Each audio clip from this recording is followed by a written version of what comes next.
enseñaron a aceptar su voluntad, a pagar sin rechistar. Y ahora repites una y otra vez que ya no sientes lo que un día fue, la fuerza que nos mantendría unidos ante el más fatal de los destinos. Y es que a pesar de todo aún no sé qué es lo que pasó.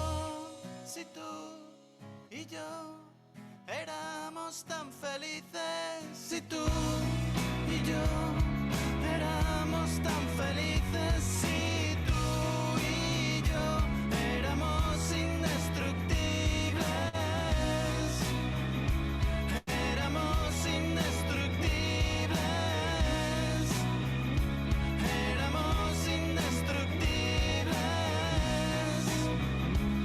éramos indestructibles.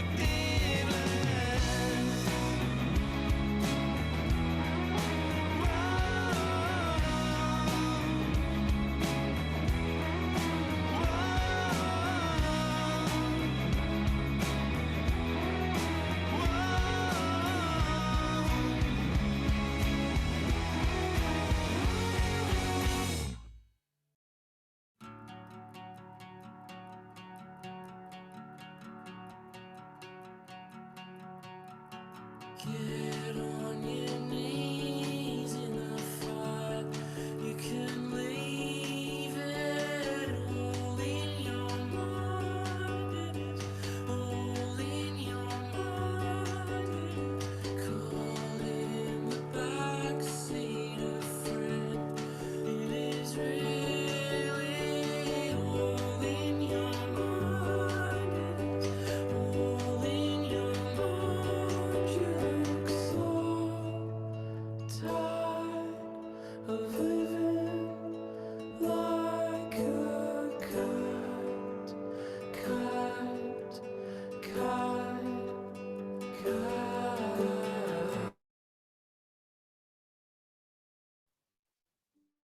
Hola, sí, bienvenidos a la última sesión de charla. Nos sentimos sumamente emocionados porque tenemos a un gran personaje aquí con nosotros, a Gustavo Prado. La verdad es que nos sentimos sumamente honrados de que nos dale un poquito de su tiempo y que nos venga a traer muchísimo de su conocimiento. Les voy a leer una pequeña reseña acerca de la gran trayectoria que ha tenido Gustavo a lo largo de todos estos años. Y pues bueno, el día de hoy vamos a un tema mega importante que son las tendencias del 2021. Y pues bueno, Gustavo Prado es fundador de Trendo MX, que es una agencia que analiza tendencias dentro del contexto en México y sus industrias creativas a través de una mirada juvenil.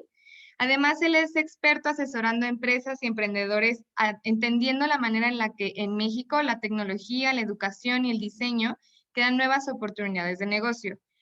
Ponente en TEDx en Tijuana Innovadora, Sábica, Minerva Moda e Intermoda. Es director de colegio en CEDIM Monterrey, curador en Foto Museo Centro Caminos y Centro de la Imagen, y actualmente es director en Trendo MX, que es esta agenda que les, agencia que les comentaba.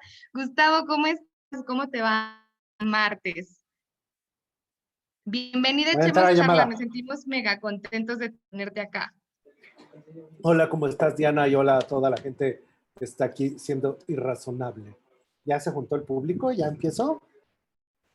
¿Tú cómo ves? Ya. Estamos ya en vivo también desde Facebook y la gente empieza a llegar acá poco a poquito, así que adelante. Muy bien. ¿Y ya se ve mi presentación? ¿Sí? Sí, ok. Bueno, entonces, pues hola, ¿cómo están? Muy buenas.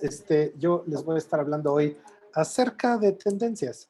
Y esto que les voy a estar hablando acerca de tendencias, bueno, pues tanto ahora sí que en el cartel del evento como en la publicidad y demás, dice siempre que es acerca de 2021, pero pues ya estamos en junio, julio, entonces esto yo no sé si es el 2021, pues, sino más bien ya hay que hablar del 2022. Entonces, en muchos sentidos, hice ahorita un extracto pues para poder ver qué es lo que va a pasar en 2022. Y resulta que Trendo es una agencia de investigación de mercados y aquí pasa una cosa muy curiosa. Las agencias de investigación de mercados, yo no sé si son como el inspector Gadget o como el inspector Ardilla, porque son muy secretas y absolutamente nadie sabe qué son. Trendo no es así. Entonces resulta que Trendo esta semana tiene 95,000 likes en el Facebook, o sea, tiene 95,000 seguidores. Tenemos casi 30,000 seguidores en el Instagram, 1 millón de views en YouTube y casi 20,000 suscriptores en YouTube. Y esto básicamente es salud, Lu, y razonable. Esto básicamente tiene que ver con que todo el tiempo lo que nosotros estamos subiendo a través de nuestras redes es la manera de comprobar si a la gente le interesa o no le interesa o qué es lo que la gente quiere ver allá afuera. Entonces, de hecho, nuestra pantalla son redes sociales lo suficientemente grandes como para tener gran alcance en el país, pero al mismo tiempo hacemos investigaciones de mercado que tienen que ver con poder saber qué es lo que quiere el consumidor en México. Ahora, una parte fundamental de nuestra actividad, y eso hay que aclararlo en el mundo actual, es que muchísima gente está confundiendo qué es ser investigador de qué quiere la gente en México y ser activista. Entonces, salud, en México, en Trendo, nosotros no tenemos ninguna causa y simplemente estamos analizando qué es lo que quiere la gente, porque en el momento en que tú crees que las causas que tú tienes son relevantes, entonces en ese momento dejas de entender qué es lo que quiere la gente allá afuera, porque la gente allá afuera pues básicamente tiene intereses que son completamente diferentes a lo que podrían ser las causas progres que ahora tan de moda están en ciertas capitales, como puede ser Ciudad de México, Guadalajara y Monterrey en sus colonias más hipsters, pero que no son compartidas por el resto del país. Entonces nosotros queremos entender, no queremos imponer, y eso hace básicamente el punto de diferencia. Algo que está pasando ahorita fundamental es que si nosotros vemos en qué momento estamos, pues entonces ahorita estamos en el 2021, el consumo medio se está recuperando. Algo que todo el mundo está hablando es que el consumidor mexicano tiene muchísimo interés hacia lo sustentable, nada puede ser más falso, básicamente nos encontramos en una economía de subsistencia, entonces lo que la gente quiere es sobrevivir y en ese sentido el público mexicano pues simple y sencillamente no le alcanza para todas estas causas que puede tener el consumidor en los países más ricos del mundo. Entonces, básicamente nosotros lo que buscamos es un consumo para sobrevivir con un salario promedio que es muy bajo en México. Y con esto, una de las cosas que pasan es que tuvimos 2019 crecimiento cero, 2020, como todos ustedes saben, pues el crecimiento se fue a casi menos 10 puntos del PIB. 2021 todo el mundo dice que tenemos que crecer arriba del 5, pero ya va la mitad del año y vamos en cero, entonces yo no sé cómo esto va a crecer arriba del 5. Y de hecho, si creciera el 5 este año, eso no es crecimiento, es rebote. La economía se cayó tanto en el 20 que en el 21 lo que alcanza a crecer es el rebote de todo lo que se nos cayó. O sea que el crecimiento se mantiene en cero. Y con eso lo que nosotros tenemos es que el escenario hasta 2024 económicamente no es nada halagüeño. Básicamente tenemos ahora un tiempo de retraso y casi una década perdida, una vez más, donde la economía mexicana pues no alcanzó a tener un buen desempeño. Ahora, con el COVID, acaba de salir todos los datos de la encuesta en COVID.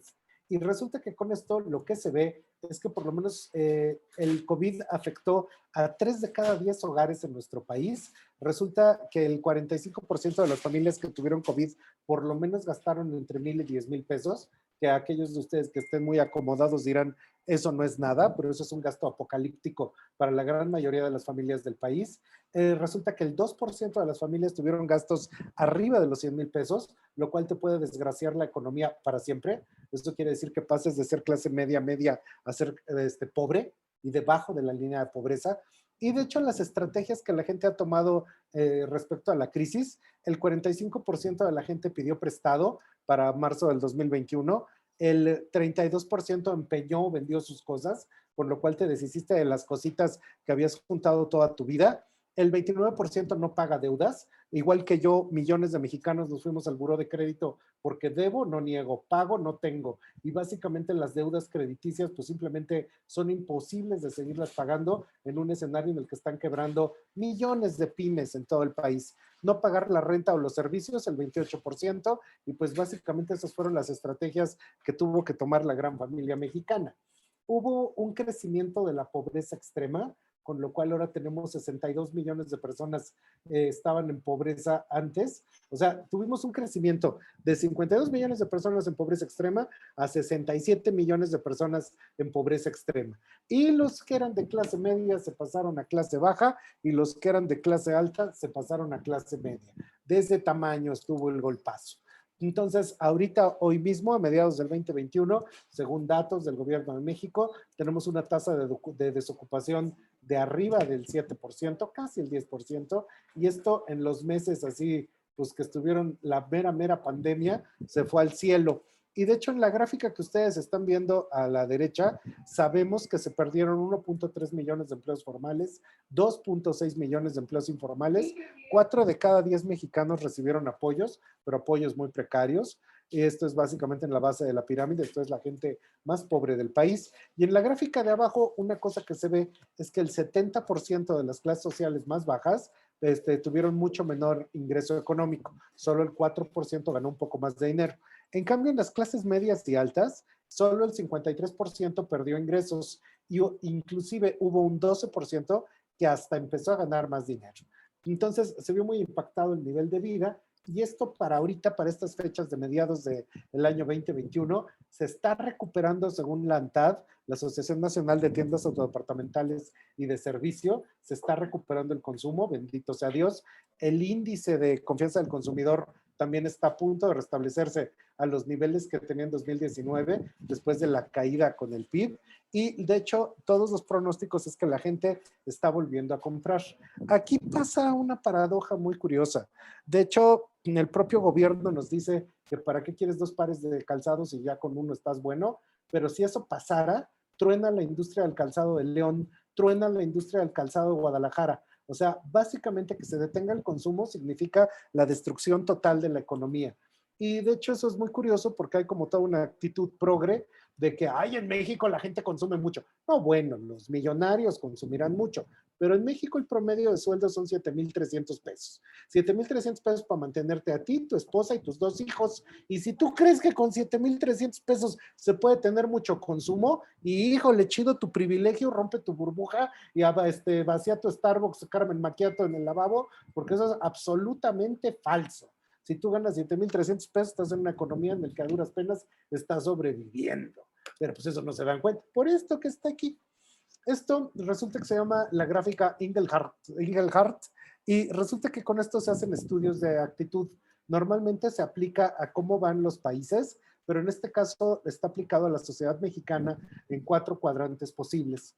Entonces, hasta arriba está el mundo de la clase media alta en México, y ahí los valores son el materialismo, la independencia, el liberalismo, el individualismo, y es el mundo del eres pobre porque quieres. Entonces, desde allá arriba, que básicamente es la sociedad blanca privilegiada, se piensa que pues cualquiera podría ser rico, lo que pasa es que son flojos, ¿eh?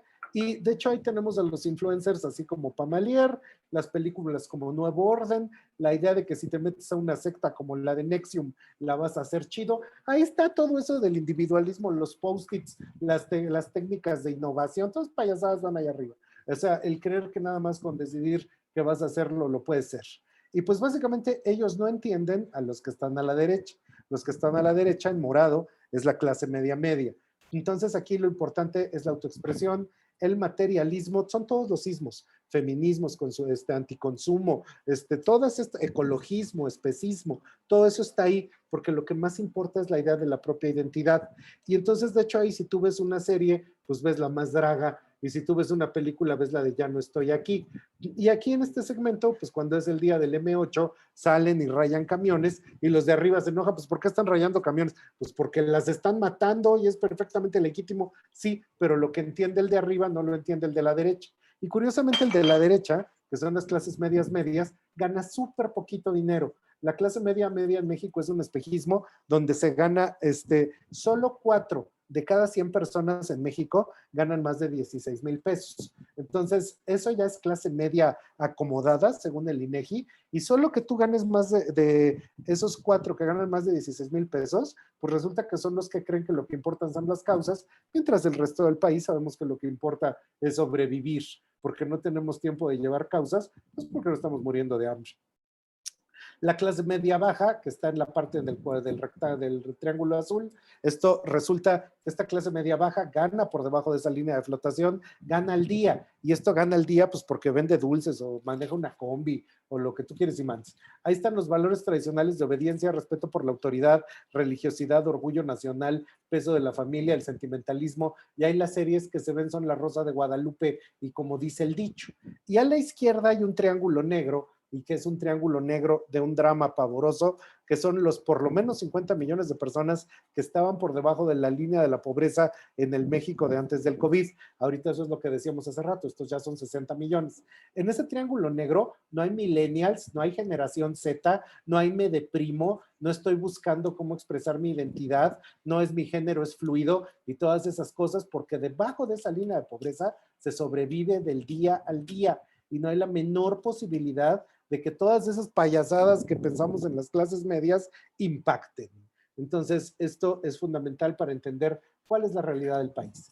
En la media alta, resulta que son 4.6 millones, 4% de la población. Entonces, si tú crees que eres de clase alta, hay una prueba que es muy fácil para saber de qué clase social eres. Si estás en México, no eres de clase alta. La clase alta, alta en México, no está en México, no estudia aquí, no vive aquí, no se atiende su salud aquí, está allá afuera. Y resulta que esta clase media alta, pues son los que sí viven aquí. Todos se fueron a vacunar a Estados Unidos, ¿no? Entonces es el 4% de la población y es la mentalidad Shark Tank. Entonces tú tienes tu disque startup, tu porquería de startup, donde acomodas cajones para gente muy rica y cobras 50,000 pesos por curaduría de tu ropero en el espíritu más puro de Marie Kondo. Entonces ahí haces ese tipo de babosadas y ahí vas a que te griten Marcos Dantus y todos los que salen en Shark Tank en el fenómeno más trespepinero del circo de 3 pistas de la innovación. Entonces resulta que esto no tiene una ceguera cultural porque piensan que en México todo está bien. En la clase media, estos que son los 4 que ganan más de 16,500 y que tienen un montón de causas y que están enojadísimos, y es básicamente todo esto de que en México se puede tener notoriedad simple y sencillamente pintándose las axilas de verde y saliendo como la joven promesa de la indignación instagramera. Entonces resulta que en esto es el 15.6% de la población, 15 millones de personas. Si juntamos a la media con la media alta, son nomás 19 millones de personas, no cuentan para nada, no importan, se pueden indignar todo lo que quieran en las siguientes 50 elecciones. La clase media anda muy dolida, la clase media no importa, pero son 4 gatos, entonces eso no importa a nivel político. Y en cambio, la clase media baja son 40 millones, el resto del país, y la debajo de la línea de pobreza, 62 millones. Si sumamos los 62 millones con los 40 millones, ahí tenemos 100 millones de personas, y entonces hay como 28 que se creen que porque son clase media todo el mundo los tiene que oír. No es cierto, porque ni siquiera impactan a nivel economía, porque es una clase media básicamente equivalente a un moco embarrado en el parabrisas de un Volkswagen de 1974. Entonces no tiene ningún peso, a nadie le importa. Y la cosa es que en estas cosas del emprendimiento social, de estas clases medias, es todo lo que sale de la Ibero y de la Náhuac, y ya que acaban la carrera salen con que van a ir a salvar a los pobres ya están asustadísimos, otra vez ahí vienen y nos van a querer salvar, nos van a poner a hacer artesanía y comercio justo. ¡Ah, hijo, qué miedo! Pues dijo, mejor que nos den apoyos del gobierno, porque estos chavitos fresas nomás vienen y nos alborotan. Entonces, eso siempre es problemático. Resulta que si nosotros lo pensamos en esos 3 esquemas, la clase media alta tiene su lema que es la permanencia, o sea, quieren permanecer siendo clase media alta, ya ni se acuerdan de que son ricos, la riqueza viene de varias generaciones, hay muchas cosas que tienen que ver con el arraigo, con las relaciones sociales, como su lema es la permanencia, ellos piensan que soy totalmente palacio. En cambio, en la clase media, pues siempre están buscando cómo reafirmar su estatus. Entonces te compras tus logos gigantes de Michael Kors para que la vecina de enfrente vea que dice MK, ¿no? Mandas a tus hijos a escuelas privadas, aunque sean chafas, pero para poder presumir que tus hijos están en escuela privada. El mundo sienten que está en su contra, compran productos premium, o sea, cacahuates premium, agua premium, papel de baño premium, que no raspa porque según ellos todo tiene que ser premium para poder cumplir con que son clase media. Básicamente es una familia nuclear que todo lo debe, la clase media no lo tiene, sino que lo debe, y su lema es la reafirmación. Y por eso la clase media tiene su lema que es parte de mi vida. Y en cambio, la clase baja Ellos, el lema principal es el esfuerzo, ¿no? Entonces, entre todos juntan el valor del sacrificio, del trabajo continuo y de la colectividad. Entonces, a través de esta idea de esfuerzo, el lema es mejora tu vida.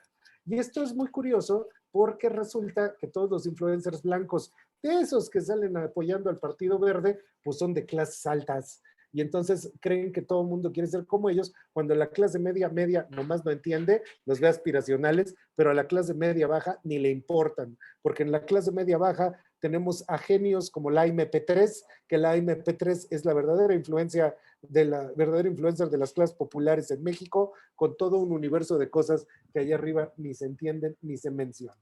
Entonces ahí están estos que creen en el Shark Tank México, mira cómo te ven, así con cara de te voy a humillar, baboso, y ahí vas tú con tu proyecto, ¿no? Y esto resulta que pues ya es la total frivolización del emprendimiento, pues porque yo ya había dicho en mi plática de TED, pues por Calzada de los Leones, allá en León, yo ya había dicho que el emprendimiento después de que se acabara el INADEM, pues hasta ahí llegaba. Y entonces nosotros nos pasábamos la calle como cuando nos pasamos agarrados de mi mamá y ni te volteas a ver si viene coche porque tú dices, pues yo vengo de la mano del INADEM, me dan créditos a fondo perdido, ya hasta parezco epigmenio, aquí regalan dinero, yo para qué me fijo, yo me paso. Ya ahí hago yo mi startup porque dice que inventé una app que detecta quién sabe qué tantas babosadas y con eso me voy a hacer rico y voy a salir en la portada del Entrepierner. Bueno, entonces resulta que la tragedia fue que con el COVID no nomás se murió más de 500,000 de personas, ya van cerrados 1,000,000 de MIPYMES en México. De hecho, mi agencia de investigación de mercados basada en tendencias Trendo va a cumplir 7 años. Resulta que el 96% de todos los emprendimientos truenan después de los 3 primeros años. Entonces, ya que tenga 7 esto, ya es así, esto es como en años perro, esto de ser emprendedor. Y lo que peor les hace daño a los emprendedores, híjole, es ir a Sanborns, porque ahí ven las portadas del Fast Company, del Wired Magazine y de Link.com y se creen todo lo que dice ahí y creen que el Jalisco es Silicon Valley y creen que en León ya son los tigres asiáticos y todas esas cosas raras y entonces se ponen a leer sus libros de innovación y pues nomás no entendieron nada, porque no entendieron que allá Estados Unidos no es México y que todas estas técnicas y habilidades que nos enseñan estas revistas, pues básicamente son un sueño guajiro para un país donde la idea de innovación pues nunca ha permeado ni va a permear.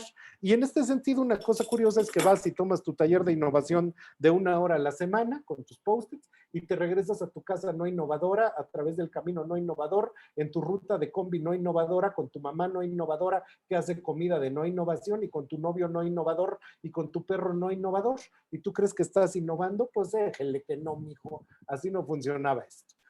Curiosamente, el otro día estaba yo viendo una conferencia acerca de las empresas del futuro. Y este muchacho que está ahí, muchacho guapo, parece de universidad privada, te anda contando que él precisamente está pensando que lo más importante es que las empresas y los startups pues no pagan buenos sueldos en el país y que lo más importante es que en la era del conocimiento lo más importante es el valor de las personas. Estas payasadas de diseñando con el ser humano en el centro, chinga, pues desde cuánto hubo diseño para las ardillas o para las jirafas, de cuándo acá, eso es un contrasentido, es una perogrullada. Y el propio muchacho se toma una foto en su camita, en su colcha, con todos sus libros de innovación, ahí está Steve Jobs, Richard Branson, los héroes de la innovación. Y por supuesto, de repente nos damos cuenta que el muchacho que vimos en YouTube hablando de innovación es un secuestrador que viene de una familia de traficantes y que básicamente se dedicaba junto con sus secuaces a las personas que le pedían ayuda para innovar, secuestrarla y pedir rescate por ellas. Entonces resulta que lo atraparon y a final de cuentas le dieron 50 años de cárcel. Y esto se me hace como muy indicador de algo que está pasando con los territorios de la innovación en México. Hay muchos mercachifles y hay mucha gente que está vendiendo cosas raras con sus sacos brillantes y sus grandes barbas y te venden nada más por 500 pesos el secreto de cómo vas a hacer tu negocio innovador y cómo te vas a hacer millonario en 500 fáciles lecciones. El único que se hace millonario es el que vende el curso y básicamente inventaron la pirámide a través de Edward de Bono ni los 4 sombreros, pero de robar dinero, porque aquí no innova nadie y nadie le está haciendo. Entonces, resulta que esto también es muy interesante, porque esto mismo que le pasa a este muchacho secuestrador, hay una serie de gente inocente que últimamente se ha estado yendo, pues todavía cuando había becas, ahora ya no, pero antes que sí había becas, sí, se iban a Londres y ahí estudiaban en el Imperial College y les enseñaban una cosa que dice que es el túnel del diseño de futuros. Y en este túnel de diseño de futuros, pues tú sacabas tu post y te decías, a ver quién quiere inventar un futuro posible, uno probable y uno plausible. Entonces, puros futuros positivos, ¿no? En estos esquemas. Y resulta que esto es muy curioso porque pues lo inventaron dentro de la sociedad británica para poder hablar de futuros posibles, pero resulta que hay un estudio bien interesante de que en 1901, 1.5 millones de personas, el 25% de la población que en aquel entonces había en Gran Bretaña, se dedicaban al servicio. O sea, tú eras mayordomo o tú eres mucama en uno de estos palacios que salen en Downton Abbey o en The Crown. Entonces tú ahí andabas recogiendo los desperdicios de las clases altas. Entonces, un siglo después, pues ya nadie se dedica al servicio y ya todo mundo pues ya estudió licenciaturas y carreras liberales y pues ya son neurocirujanos y todo esto. Entonces Inglaterra crea una sociedad de clases sociales muy altas con una alta movilidad social. Son clase media alta, pero así de primer mundo, montón de dinero. Y cuando se les pregunta, oye, ¿tú qué prefieres? ¿Entre lo barato y lo mejor? Como se ve en la gráfica inferior. Entonces todo el mundo quiere buscar lo mejor. Ahí les importa la mejor calidad, el mejor aparato, el que funcione mejor. Si es barato, eso no les importa porque es mucho varo, man. En cambio, aquí en México resulta que la idea de clases medias empezó a conformar mucho más tarde.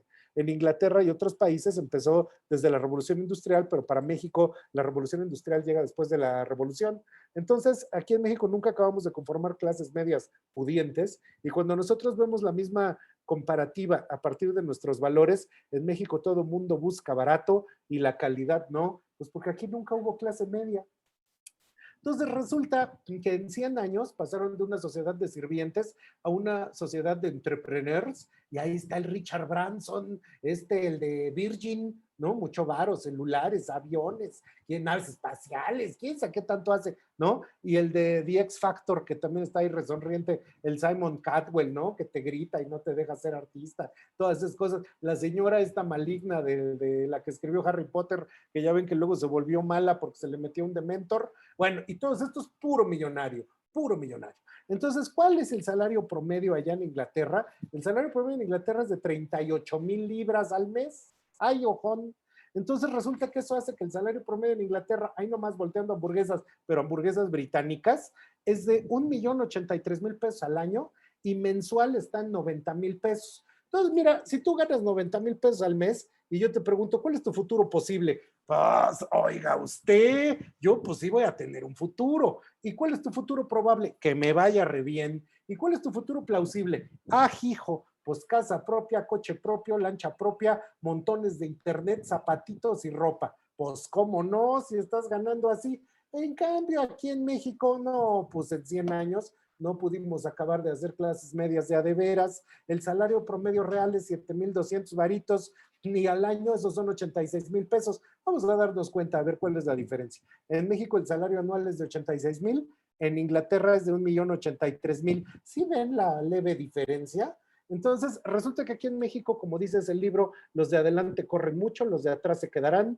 México es el país donde hay menos movilidad social, entonces estudio tras estudio demuestra que si naces pobre, te mueres pobre, y en este sentido, el hablar de que hay un futuro posible, probable y plausible es una burla, es una inmoralidad y es el traer ideas que no se pueden aplicar a México porque simplemente en México no hay ninguna posibilidad de ascenso económico.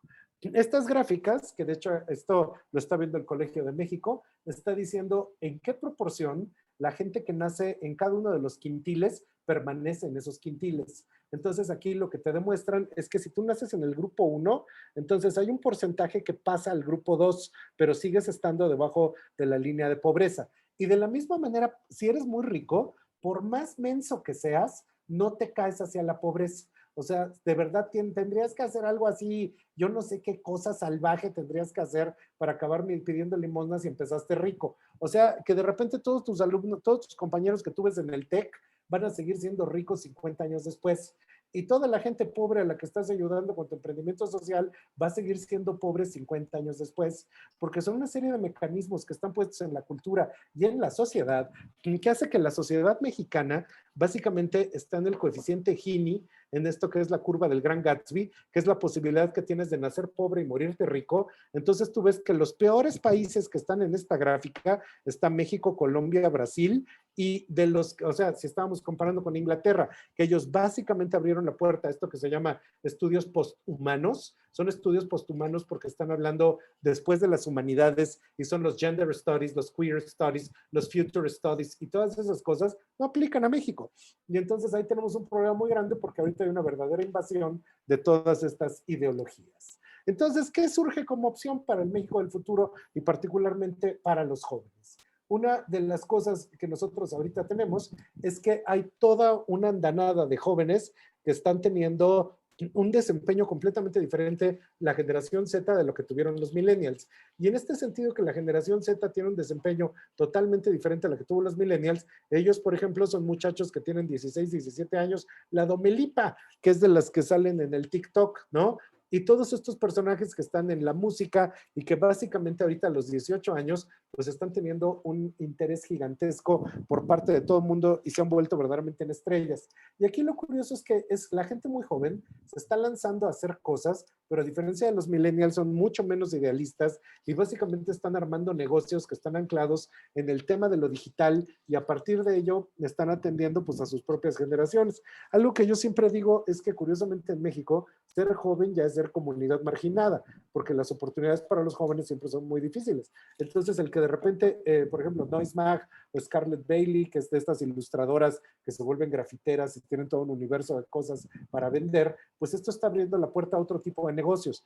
Y de hecho también algo que está sucediendo desde el punto de vista juvenil, digamos, es que todo esto que son las tiendas de ropa vintage, pues están apareciendo como negocios viables y posibles, donde están recuperando cosas y las están vendiendo. Ojo, algo que está planteándose es que curiosamente todo esto, por supuesto, tiene el ímpetu del heroísmo de la juventud haciendo la posibilidad de poder emprender y funcionar, pero curiosamente no están incidiendo en productividad porque son más bien o negocios digitales que se vuelven súper abstractos o negocios que no han entendido cómo poder ser sustentables desde un punto de vista económico.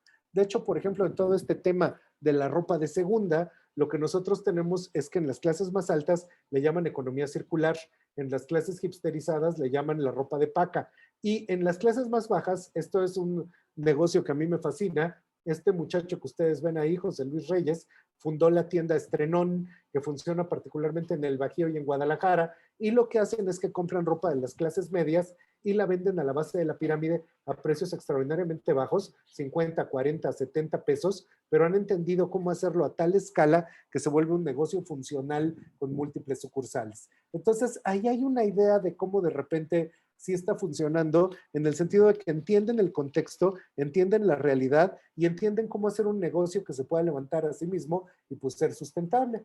Ahorita algo que nos está pasando es que se está empezando a estudiar qué pasa después de las tragedias. Entonces, esto particularmente salió en Estados Unidos de una doctora que se puso a analizar qué pasaba con la gente que le pasó el huracán Katrina arriba y lo que está viendo es en qué momento después de la tragedia, la gente maneja la ruptura emocional, reconstruye sus creencias y sus metas, vuelve a hacer una narrativa de vida y entonces sale con una nueva identidad y a partir de esto se reconstruye. De hecho, eso, por ejemplo, a nosotros nos está pasando en este momento en varios sentidos. La tragedia del COVID todavía no se puede dimensionar hasta qué punto nos está pegando, pero en este momento estamos como, digamos, en un punto, en un impasse. Estamos viendo si sí vamos a salir o si esto ya pasó.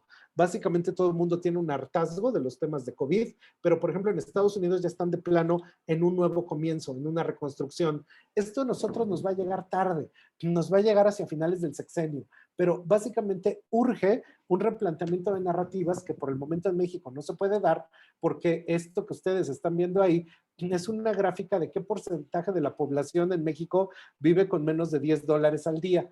Entonces resulta que eso es el 93% de las personas. Y en esto que es el 93% de las personas, en una economía así, pues la idea de que tú te reinventes a ti mismo, pues difícilmente se puede dar. En cambio, en Estados Unidos, a la derecha, pues tú ves que el porcentaje que vive con menos de $10, pues es mucho menor. Y particularmente ellos pues ya están saliendo de la crisis y se están reconstruyendo de una manera totalmente diferente porque nosotros en México tenemos varios escollos, que sería el tema del COVID, la economía que está muy caída y el tema de cómo se siente ahorita la gente en la sucesión gubernamental, las elecciones, etcétera. que todos esos temas, pues por supuesto nunca se ven cuando estás leyendo el Fast Company y tú crees que la solución la vas a encontrar en la revista Wired. Por supuesto que no. México es una sociedad muy peculiar con sus propios distractores y sus propias maneras de aculturación. Algo que tendríamos que estar pensando en esas nuevas narrativas es que probablemente las clases medias siempre tienen resuelto en esas pirámides de Maslow, siempre tienen resuelto alimentación, casa, comida, tu familia, reconocimiento y demás. Lo que nunca tomó en cuenta Maslow es que una vez que tuvieras resuelto todos esos satisfactores, si ibas a perder la creencia en lo que iba a ser la religión establecida, la política de siempre y los valores que se habían mantenido durante muchísimo tiempo en México, pues ¿con qué los ibas a llenar? Y por desgracia, con lo que se llenaron fue con likes de Facebook y con una serie de cosas que no se entienden bien, que pueden ser las causas que menos nos afectan a nosotros mismos, ¿no? Y que precisamente con eso pues se llenan de causas vacías y se convierte en un soliloquio cultural que no alcanza a construir algo realmente trascendente. Algo que está pasando es que en esa gráfica que ustedes ven hay un adiós a la clase media. Entonces, después del COVID, la clase media pasó del 34.2% de la población al 26%. De la primera del 56.3 al 66.9, y esto básicamente impacta a la sociedad mexicana hasta mediados del siglo XXI. O sea, el tiempo para recuperar esa clase media perdida que ya habíamos construido, más o menos va a tomar los siguientes 30 años, de aquí hasta el año 2050. Y pues en eso no hay ni preferible, ni plausible, ni posible. Algo que es muy curioso es que, por ejemplo, la gran mayoría de la familia, de la gran familia mexicana, entonces esa gran familia mexicana compra sus satisfactores. Uno cree que básicamente la gente compra en Palacio de Hierro, Liverpool, Suburbia. No, o sea, la gente compra en sus negocios locales, como pueden ser Milano, Rojo, Canela, Cuidado con el Perro, Woolworth o Almacenes La Marina, cada quien dependiendo del estado donde vive, y mayormente todo el mundo compra sus cosas en el tianguis. Entonces hay un sueño guajiro que te dicen que ahora sí, ya los marcianos llegaron ya y llegaron bailando el cha-cha-cha, y que básicamente el cha-cha-cha que bailan los marcianos es que ahora sí ya llegó el e-commerce para salvarnos, pero resulta que en México tan solo tiene computadora el 40% y de e-commerce de la totalidad de retail durante el COVID pasó del 3 al 6%, porque en México no hay bancarización, la gente no tiene computadora y la gente pues no está comprando. Ahora, sorprendentemente, hay la creación de una entelequia particularmente nueva y extraña. Cuando nosotros vemos la película Roma, entonces tú ves cómo están poniendo, por ejemplo, en el caso de la Ciudad de México, cómo están poniendo una serie de asentamientos irregulares en Ciudad de Nezahualcóyotl en 1970. Entonces le hicimos una entrevista a un muchacho que le preguntamos, hola, ¿cómo te llamas? No, pues que fulano. Sebastián dice ahí, oye, ¿y tú de qué clase social eres? Y el muchacho contesta, pues yo soy de clase baja. Ah, bueno, ok, sí, bueno. Oye, ¿y tú qué haces? ¿Estudias o trabajas? Yo estudio. Oye, ¿y qué estudias? Medicina. ¿En dónde? En la UNAM. Oye, pues qué bien, ya voy a acabar, ya estoy en mi internado en hospital. Ah, hijo, ¿y dónde vives? En Ciudad de Nezahualcóyotl. ¿Y cómo llegas a la UNAM? En mi coche, me lo dieron mis papás. ¿Tienes coche propio? Llegas en la universidad, estudias medicina. ¿Qué hacen tus papás? Son médicos también. ¿Cómo? Sí, mi papá es médico internista, mi mamá es ginecóloga. Y oye, ¿y dónde viven? ¿Dónde? En casa propia. Ah, o sea, tú tienes casa propia, coche propio, todos son doctores y tú crees que eres de clase baja. No, pues tú estás loco. Entonces, resulta que tú ves el salario que entre todos reciben y pues básicamente entre todos pues están haciendo como 25, 30 mil pesos porque los salarios son muy bajos en México, pero el nivel de vida es de una clase media que para todo efecto, aunque dice que es clase popular, es una clase media media. Y eso es algo que está pasando identificando a este segmento entero que es la base de la pirámide. Entonces, ni son todos los que están, ni están todos los que son. Esto está planteando una redefinición de cómo están las clases sociales en México. Al mismo tiempo hay una gestión de la esperanza. Resulta que en todas las farmacias se acabaron los ansiolíticos porque después de la pandemia, pues básicamente todo el mundo está como señora de las lomas metiéndose cuanta pasta se encuentra y resulta que con eso cada una de las generaciones pues tiene un reto particular que sufrir. La generación A le va a tocar diferente que a todas las generaciones anteriores. Con esto lo que quiero decir es que si tú eres millennial o Z, te llenaron tu cuarto de juguetes y te daban premio por llegar en tercer lugar. A la generación A eso no le va a tocar porque van a crecer en un escenario de crisis, donde por primera vez van a aprender el valor del no. Oye, mamá, ¿me compras 100 juguetes para Navidad? No, mijo, nomás te compro uno, estamos de crisis económica. Y eso va a forjar su carácter y por primera vez, estos sí de verdad tienen la oportunidad de salvar al mundo y no la bola de blandengues que estaban antes de ellos. Y curiosamente, la generación Z, muchísima gente se dio de baja de las universidades y estamos viviendo el momento en el que se empezó a asistir a la duda de si de veras servirán para algo las escuelas y muchos de generación Z se están dando cuenta que la respuesta es que no. Los millennials tenían el ideal de que tenían, pues estudiaron 5 maestrías, 3 doctorados y uno de ellos es en literatura hispánica, entonces pues no tienen trabajo porque no hay lugar para literatos que estudiaron la literatura española del siglo XIV. El millennial está ahí necio con que le tiene que trabajar de eso. El Z le vale, se sale a vender camotes, a poner un Uber o lo que sea, porque además ya tiene bendiciones. El millennial se está esperando a tener su primer hijo en cuanto cumpla 47 años y ya pueda a ocupar un cuarto más en casa de sus papás, en cuanto felpe uno de los jefes, ¿no? Y mientras tanto la generación X, pues apoquinando, porque a la generación X le tocó estar manteniendo a todas las letras, entonces la generación X tiene que mantener a los As, a los Zetas y a los Y.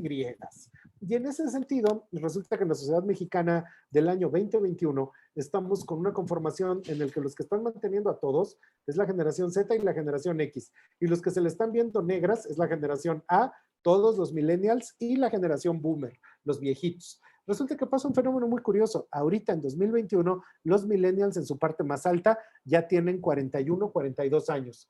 En el año 2030, los millennials tienen 50 años. Eso de que eran la generación joven, no, mijo, dejaron de serlo. Todo les falló, hasta Adele les adelgazó. Y básicamente su idea de que iban a cambiar al mundo, igual que a la generación de los 60s, pues así se quedaron como cuando John Lennon cantaba Imagine all the people. Y pues nomás no se pudo. Ahí será para la próxima. Le tocará a la generación A, porque a esto solo les tocó un término de estrecheces.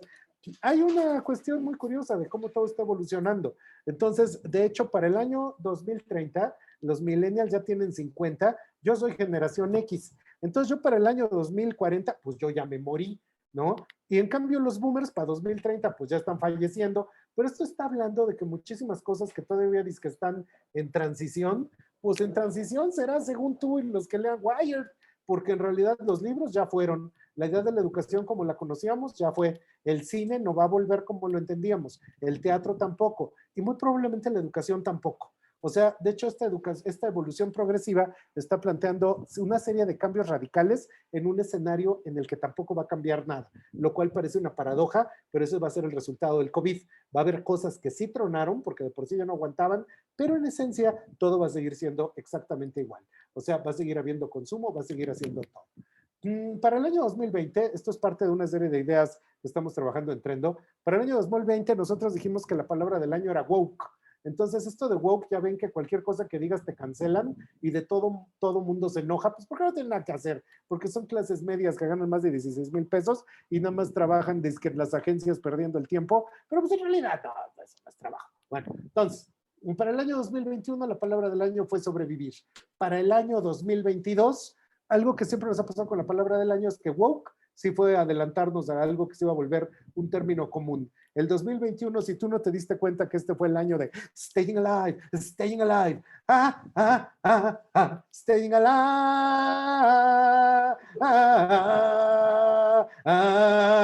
Entonces, resulta que si nosotros ya vimos que en el año 2021...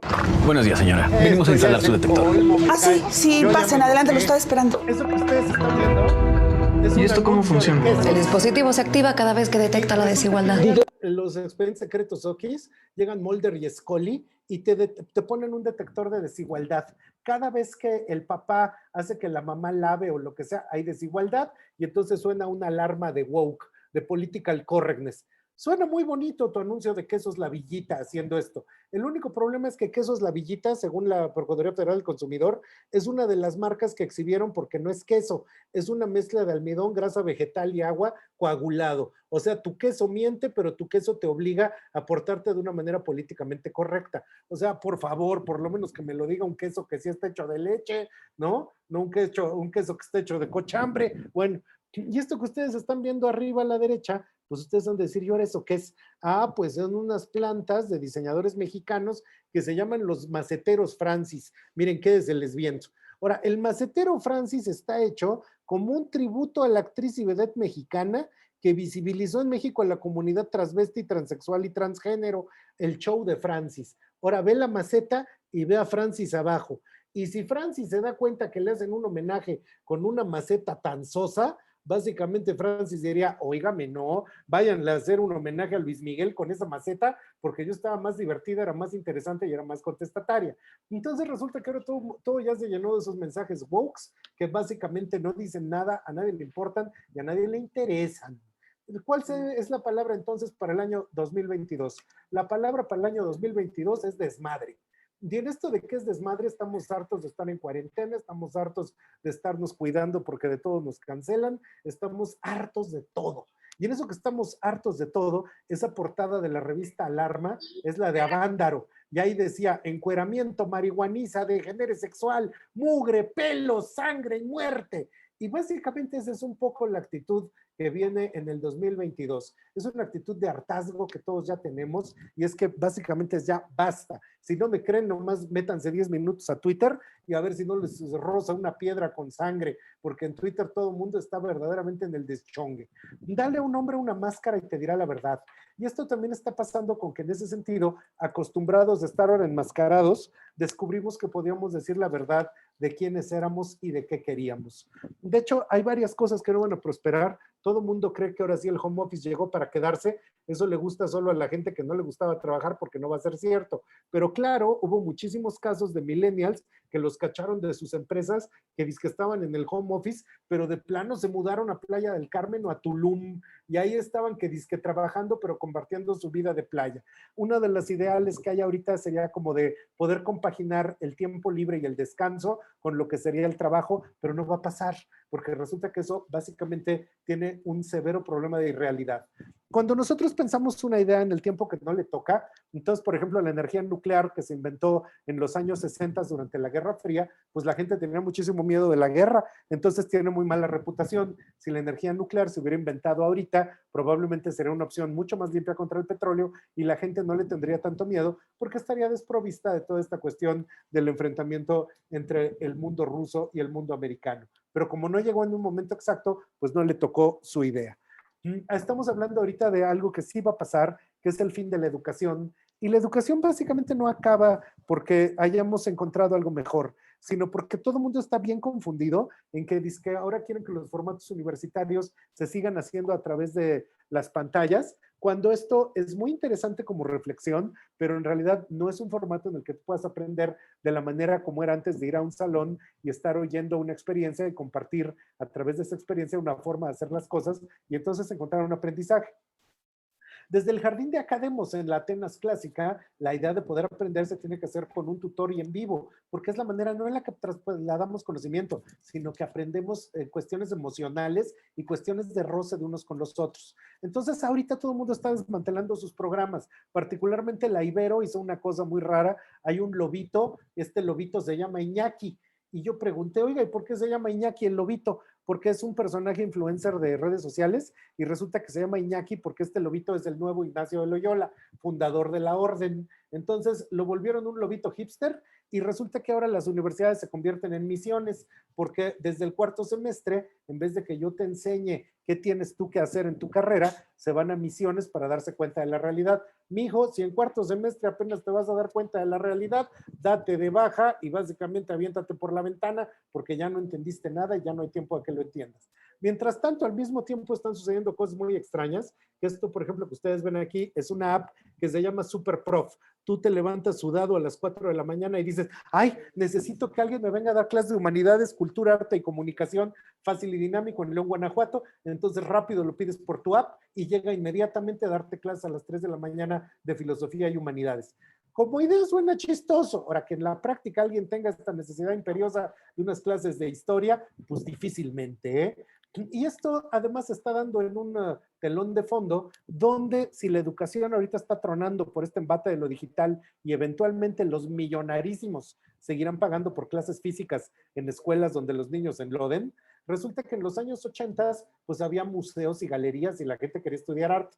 Ya para los años 90 eso cambió y empezó toda una red de museos nacionales y en los años 90 lo que la gente quería estudiar era fotografía. En los años 2000 la carrera del futuro ya era la gestión cultural y todo el mundo hablaba de estas cuestiones de gestión cultural como ahora se habla de emprendimiento, era como la cosa de moda de aquel entonces. Y ya para de los años 2010 lo que estaba de moda era la cultura del diseño. Y si ahorita en 2020 tú quieres ser creativo, pues ya mejor abre tu canal de TikTok y con eso es más que suficiente. Con eso lo que quiero decir es que la manera de expresarse, de buscar cómo capitalizar tu expresión, fue cambiando radicalmente de década en década. Particularmente en México, ya desde el 2018 estaba cayendo la asistencia a museos, que ya había caído un 10%, en el 2019 se cayó un 8% y durante el 2020 se cayó el 100%. No de visitantes extranjeros, sino mexicanos. La idea de cultura y gestión cultural iba en caída libre y curiosamente ya solo era importante en Jalisco, Ciudad de México, Guanajuato y el Estado de México. Pero sorprendentemente la idea misma de la cultura se trasladó al Internet. En medio abajo está Ter, que es una influencer que solo habla de temas culturales y que tiene millones de views. Cuando se reabrió el Museo de Arte Moderno en la Ciudad de México, dijeron que con el COVID solo podían entrar 168 personas diarias. Bueno, el día que al Museo de Arte Moderno entren 168 personas diarias, hacen fiesta, porque no entran más que como 12 diarias. Mientras tanto, en tu canal de cultura, pues tienes 1 millón de views. Y ya decía Heriberto Yepes, el gran crítico cultural mexicano, que ahorita estamos viviendo en un tiempo en que criptoneoliberalismo y narcopaz se ven acompañados por un factor de transformación cultural global. El campo de la alta cultura que legitimaba gobiernos del siglo XX tiende a desaparecer y a sustituirse por la lucha informativa. En este dominio, las redes sustituyen a las tradiciones como epicentro y panteón. Y eso está pasando radicalmente porque lo estamos viendo en todos los órdenes. Pero si las redes sustituyen a las tradiciones intentan defenderse. Y museos como el MUNAL, que es el Museo Nacional de Arte de la Ciudad de México, intentaron sobrevivir a través de su expresión en las redes sociales durante el tiempo del COVID. En México, la economía caída lo que está provocando es que nos estemos volviendo increíblemente baratos. Y en ese sentido, resulta que México se está cayendo, entonces ya no es de las ciudades más caras del mundo, sino de las más baratas, y eso está provocando que haya una oleada de americanos, en el que de repente tenemos una ola de inmigración, donde la mitad de Nueva York se vino a vivir a La Condesa, se vino a vivir a Avenida Libertad en Guadalajara, y se fueron así a Tampiquito en Monterrey, porque nos ven súper baratos y pueden trabajar desde acá. Y eso eventualmente va a cambiar la matriz de la cultura mexicana, porque si esto continúa, eventualmente asistimos a la sanmiguelayendización de la cultura mexicana, lo cual va a ser una nueva fuerza en el 2022.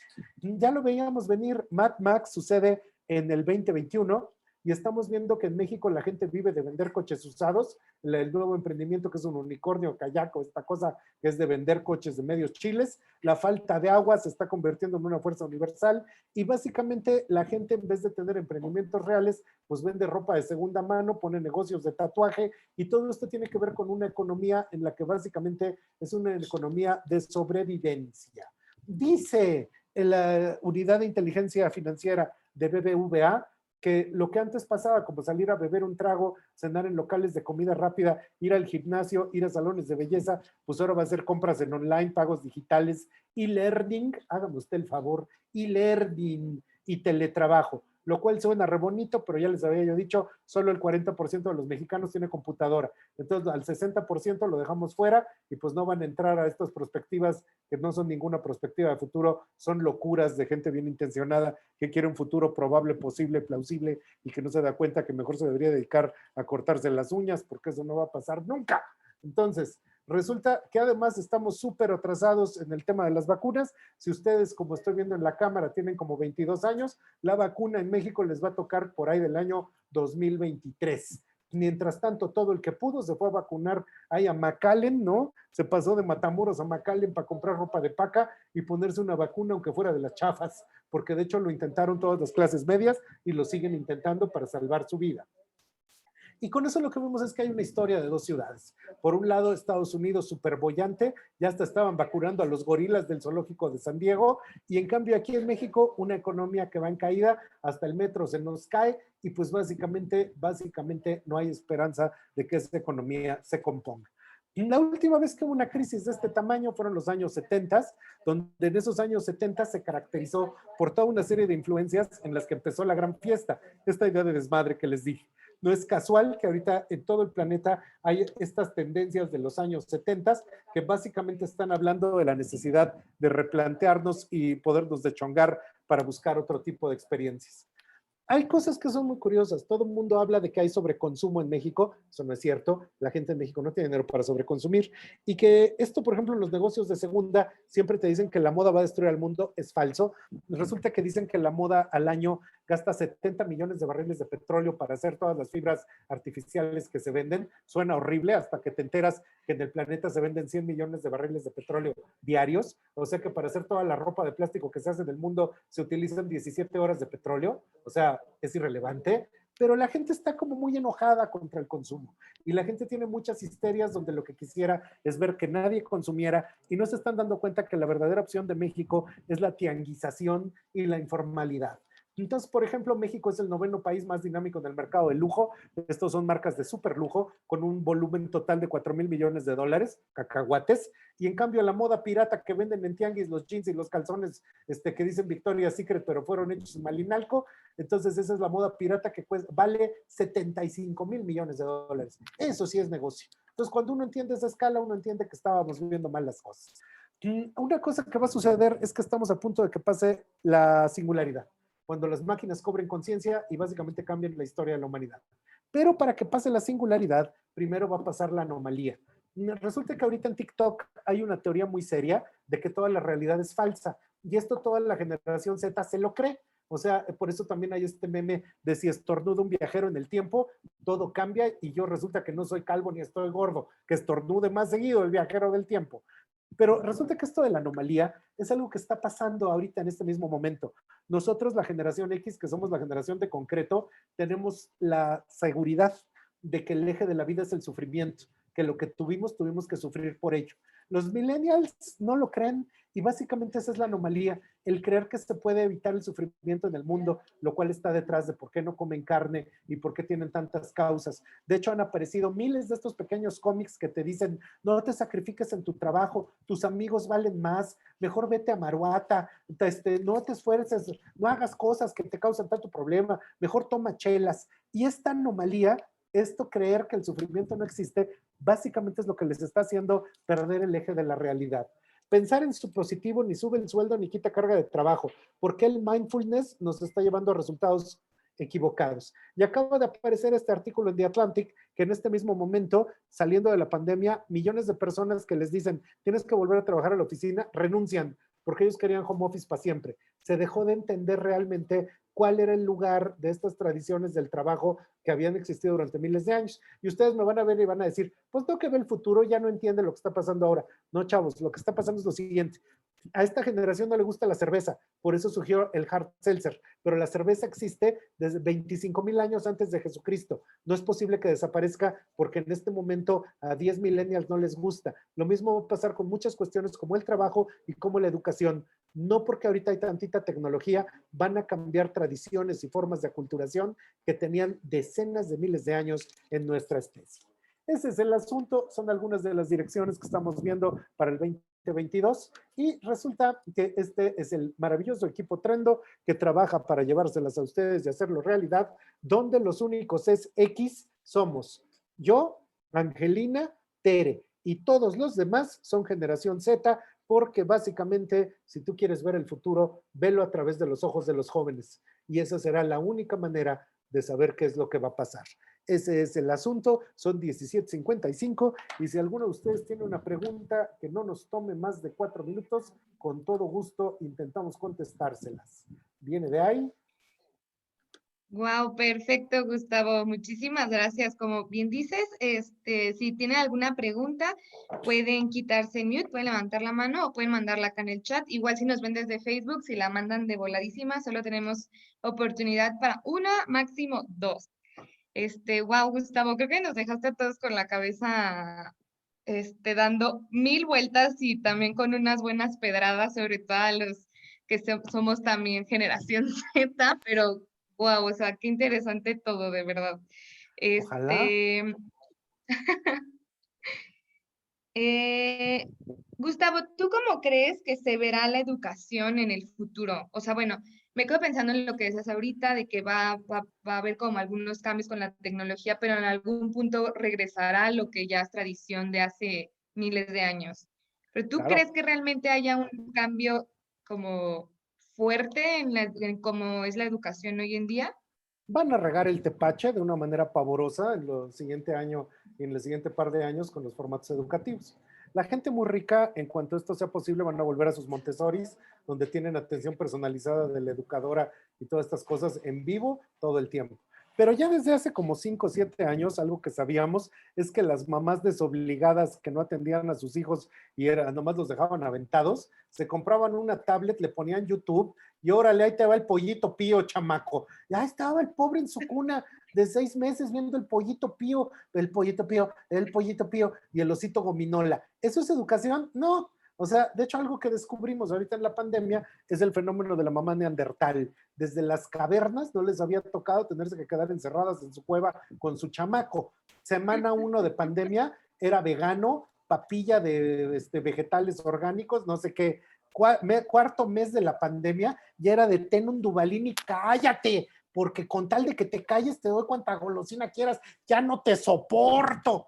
Entonces, resulta que algo que está sucediendo es que la neta, uno no aguanta a los chamacos 8 horas en la casa, disque en la educación a distancia, sáquese. Vaya a la escuela, encuentre unos chamacos como usted, dense de golpes, reembárrense de lodo, no me estén molestando.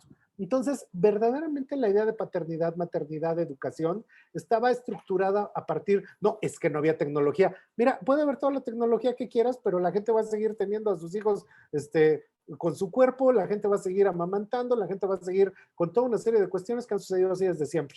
Y esto no va a cambiar jamás, nada más porque alguien inventó 4 tablets y da clases malas grabadas en su YouTube y que es que te cobran, ¿no? Ay, te cobro 8,000 pesos porque veas el curso. Ay, hay cursos más bonitos, más baratos allá afuera. Y si quisiera yo ver cursos que me enseñan a hacer cosas gratis, Yuya enseña a hacer galletas sin estarle pagando. Entonces, esas payasadas de que la educación se convierte en telesecundaria, pues nomás no va a jalar. Y dentro de 3 años voy a estar oyendo a todos los disque expertos, ay, pues no funcionó, solo la experiencia 1 a 1 era la manera de aprender, como fue en el Renacimiento con los discípulos de Leonardo, como fue en las cavernas con la gente que pintó Altamira, como va a ser en las naves espaciales dentro de 25,000 años, va a seguir siendo la experiencia de aprendiz, maestro, comunidad y grupo.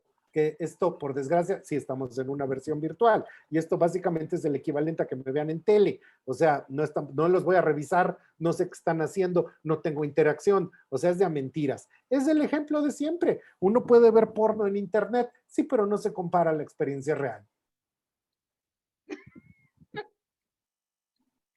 Perfecto, Gustavo, 1 millón de gracias. Pues ahora sí ya estamos sobre el tiempo y pues no sabes lo agradecida y lo agradecidos que estamos todos aquí porque nos regalaras un poquito de tu tiempo y que nos transmitieras tanto conocimiento y la verdad es que, que nos dejaras a todos con la cabeza hecha un caos y pensando 1 millón de cosas y sobre todo creo que preguntándonos justamente qué estamos viviendo, ¿no? O sea, como justo esta era de tantos cambios, pero pues realmente valen la pena, Ajá. 1 millón de cosas. Y pues bueno, por acá nos acompaña Dulce. Dulce, te cedo la palabra.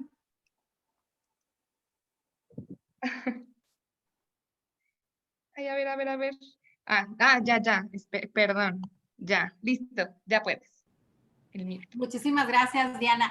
Gustavo, un gusto tenerte por 2º año consecutivo aquí en los programas de Sinaloa Razonable. Es un placer escucharte y la verdad que sí nos lanzas varios mensajes que nos ponen a reflexionar y pues a tomar mejores decisiones en los proyectos, en las empresas, conociendo estas tendencias. Muchísimas gracias, Dulce. Te agradezco mucho. En Trendo nos interesa mucho entender cada región del país. No hemos ido a analizar Sinaloa, ¿eh? Esa urge. Urge que vengan. Y gracias por ser nuestro 15 mentor. Contigo cerramos este maravilloso programa de Echemos Charla. Hoy es la sesión final. Agradecerle a todos que se hayan conectado en esas sesiones. Gracias al equipo de Irrazonable. Ahora continuamos con un programa pues, más específico que es el Reto Sinaloa, pero pueden seguir viendo este contenido en webinar en YouTube para que puedan volver a ver esta conferencia y todas las otras que han estado acompañándonos. Gracias, Gustavo, y esperamos pronto tenerte en Sinaloa de manera presencial. Por favor, ya llévame, Dulce. Bueno, muchísimas gracias a todos. Bye. Gracias. Muchas Sigan siendo gracias. irrazonables. Bye.